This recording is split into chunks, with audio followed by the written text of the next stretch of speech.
It's time for another edition of NoDQ&A video right here on NoDQ.com, the YouTube channel, and NoDQ&A videos affiliate, ringsidenews.com. Got a lot of questions here from spring.me/Aaron Rift. That is the place where you can submit questions for future videos. Let's get started here with the first one today from the Hardcore Guy.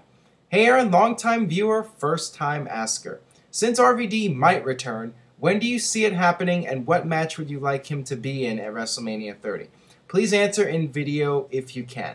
Well, I can do that. I can answer this in video for you. Regarding RVD, I think in all likelihood we will see him back soon, sooner than later. RVD has made it clear that he likes to work on a limited schedule, coming in for 90 days, taking 90 days off, and then coming back for another 90 days so he doesn't get burned out.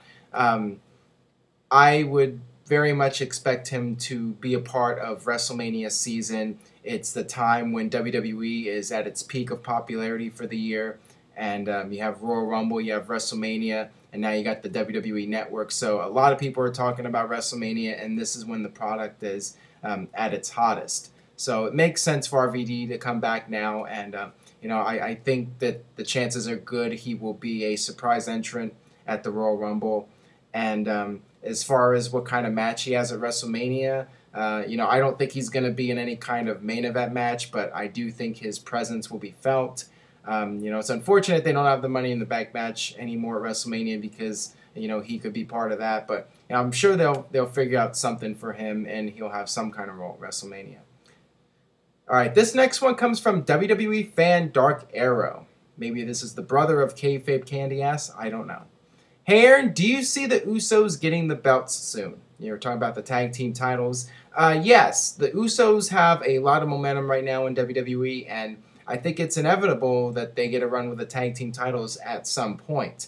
Right now you have Cody Rhodes and Goldust as the champions. I don't know if the Usos are going to be the next champions. One would think that a heel team will end up beating Cody and Goldust. But certainly later in 2014, I think the odds are good that the Usos will have a run with the tag team titles. And I like the fact that WWE has been focusing more on the tag teams and not just putting the titles on two random guys. And you have actual tag teams that are being pushed and getting runs with the titles. So, I think it will happen. And, it's just a matter of time with those guys. All right, this one comes from J Mentor 1. Do you think it's possible to see a Triple H versus CM Punk at WrestleMania 30 after what happened with the Outlaws on Raw? Please answer in video. Greetings from the Caribbean. Yeah, that appears to be the direction that WWE is going in right now. Triple H versus CM Punk at WrestleMania, and the New Age Outlaws, part of the storyline now, where it appears that the Authority told them to go out there and double-cross CM Punk, and that's planting the seeds for this big match. So yeah, I think in all likelihood that will be the match at WrestleMania, and hopefully CM Punk isn't a victim of the Triple H shovel. But I think because of the fact that Triple H is a part-timer, I believe he'll do the right thing and put over CM Punk as a major superstar at WrestleMania. But time will tell if that ends up being the case. All right, this one comes from WWE Fan 5. Hey Aaron, do you think the New Age Outlaws are back full-time?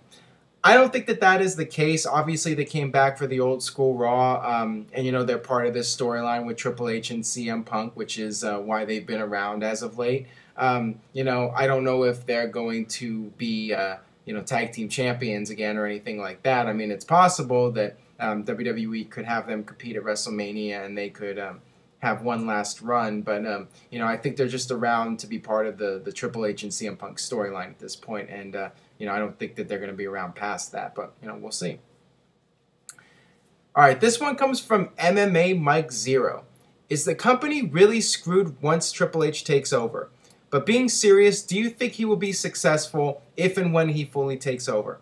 I give him credit, as it seems he's responsible for bringing back past wrestlers like Bruno Sammartino, Jake the Snake, and now Ultimate Warrior. Regarding Triple H, a lot of people have mixed feelings about what's going to happen when he takes over completely once Vince is out of the picture for good.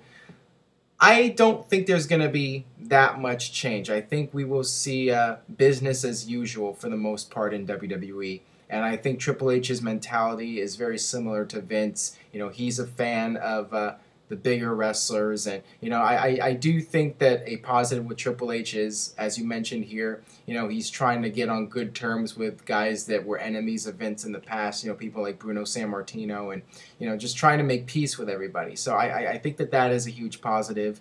You know, I don't know if anything's going to change in the sense of smaller guys getting pushed to the main event. You know, I don't see that happening. I think Triple H is going to continue to look for the big 6'5" guys with the physiques, and the guys that are most similar to Triple H are the guys I think that you know, he's going to see the biggest dollar signs in. So I mean, it has its pros and cons, but overall, you know, I don't think that WWE is going to be in any kind of trouble. Let's put it that way. All right, this next one comes from Panthers fan 0189. Hi, Aaron. Do you think it's possible for Chris Jericho to go to TNA and try to help out the company? I would say the odds of that happening are slim to none. Now, I cannot speak for Chris Jericho, but I sense that he is a smart guy and he knows better. And, you know, if he's going to get involved with wrestling, he's going to work with WWE. And the thing is, WWE has been really good about letting him come in and wrestle on a part-time basis. I think if WWE made a big deal out of it and said, you know what, you need to come back full-time, maybe Jericho would consider going to TNA. But I think at this point, you know, he can do his gigs with Fozzy and his other side projects, and then he can come back and do WWE for half the year. And, you know, I think as long as WWE makes that offer to him where he can come back and just be a part-time star, you know, I think he's going to stick with WWE. And, you know, I don't think TNA is going to pay the money that he would want. And, you know, I just don't think it's going to happen. If it was going to happen, it probably would have happened, you know, in 2006, 2007 during that period. But now, you know, I just don't see it happening. All right, got a couple more here. This one, this person did not leave a name. Hey, Aaron, how would you make Batista return on Monday? I would have him come in and destroy Alberto Del Rio. What would you do differently? Greetings from Australia. Well, I can tell you that I would not do that. I would not have Batista get his hands on Del Rio on free television. That's something you want people to pay for, to see Batista get his hands on Del Rio. What I would do is have a couple of lower card heels like the Real Americans or 3MB come out, cut a promo. Batista's music hits. He comes out, he destroys the heels, and then Del Rio comes out and tries to sneak attack Batista, but it doesn't work. Batista goes for the Batista bomb, and Del Rio slips out of the ring, and then you have to buy the Royal Rumble to see Batista get his hands on Del Rio. That's how I would do it. And in all likelihood, I think WWE will do something similar to that. Maybe have him come out and cut a promo or whatever. I mean, that's what I think is the most likely scenario. All right, this last question today comes from Wrestling Do 95. What's up, Aaron? When do you see MVP returning to WWE or making a debut with TNA? I get asked about MVP a lot. I think that the guy is happy just wrestling independently and wrestling overseas. I think that the door is obviously open for him to come back to WWE if that's something he wants to do. But, you know, a lot of guys don't want to commit to wrestling full-time again. You know, and I don't think he was a big enough star to where WWE would offer him a part-time schedule like Chris Jericho.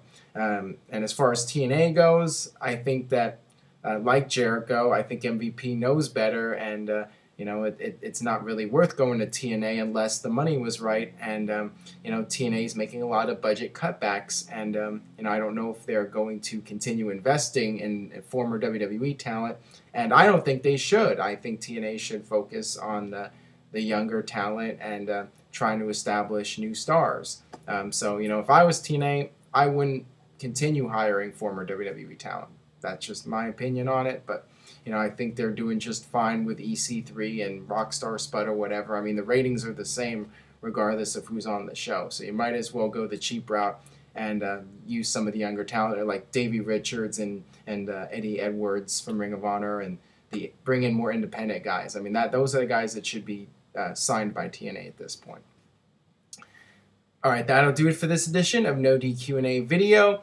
Subscribe if you haven't already, youtube.com/NoDQCAW. You can add me on Facebook, facebook.com/AaronRiff. That is my personal account. If you want news and updates, facebook.com/NoDQDOTCOM. You can follow me on Twitter, twitter.com/NoDQDOTCOM. And, I will be tweeting Royal Rumble coverage, and you can also get the full coverage at NoDQ.com. With all that being said, I'll see you guys next time for another edition of NoDQ&A video.